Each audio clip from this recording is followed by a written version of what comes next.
Within the legal system, a confession can be regarded as one of the most important pieces of evidence when securing a conviction.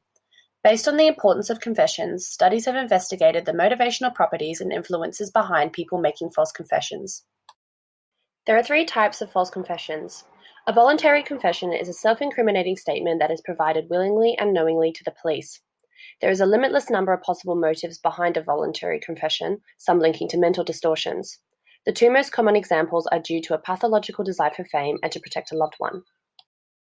Coerced compliant confessions occur when someone confesses to stop severe police interrogation methods, including physical and psychological torture.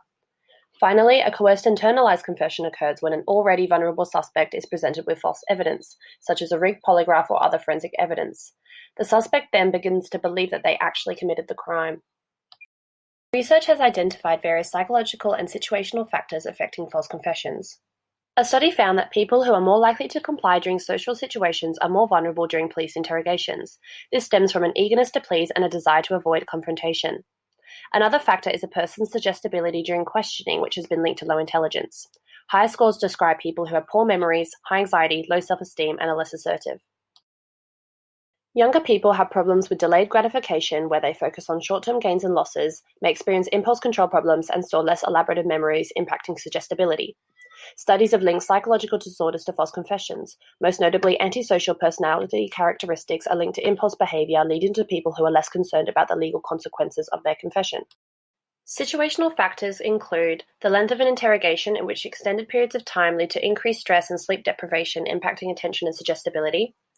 Research has found the presentation of false evidence nearly doubled the rate of false confessions, and a technique called minimization, where the interviewer minimizes the crimes by offering a moral justification and offers leniency.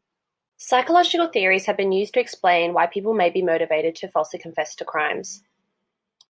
The self-perception theory proposes that a person's attitudes are formed through inferring emotions based on situational cues and behavior. During an interrogation, the suspect can become confused over their memories and confess to escape the anxiety-provoking environment. After confessing, they believe it's true, such that because I confessed to the crime, I therefore committed the crime. The two-factor theory of emotions states that for emotion to occur, there is an arousal of the nervous system and a cognitive interpretation of the arousal. During a police interrogation, a person's stress level increases, which is then interpreted as guilt over some involvement in the crime, and they are then motivated to confess. This presentation has briefly discussed the types of false confessions, explained the motivation behind them, and potential risk factors. For further information about false confessions, see the Wikiversity chapter link below.